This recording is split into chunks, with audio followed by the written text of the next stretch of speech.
Thank you very much, Rick, for your warm introduction, and to you and Commissioner Griffin and all of the team from EEA, thank you for your extraordinary leadership.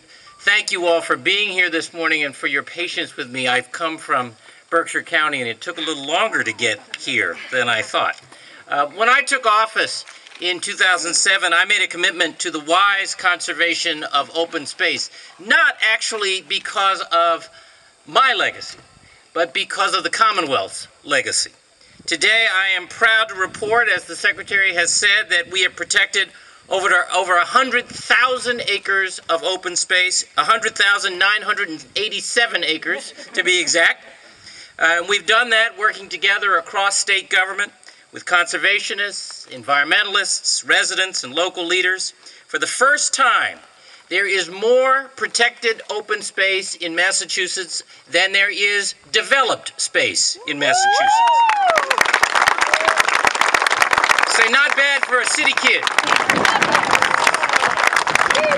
Our acquisitions, grants, conservation restrictions, working farm and forest covenants and agreements have conserved land and developed parks in over 310 communities of our 351 cities and towns here in the Commonwealth.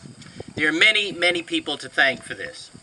I want to again thank the Secretary and all of his team at Energy and Environmental Affairs for extraordinary execution. I want to thank the Senate President, who is here today and cares deeply about these issues. I appreciate, yes indeed, she and the Speaker, represented today by Tom Coulter, and all of the members of the legislature have given us the resources to execute on this commitment, and we thank them for that.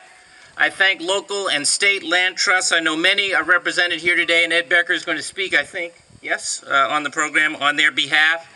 Mike Hogan and the folks at AD Makepeace have been a real model of environmental and land stewardship, and we thank you. And there are other models here.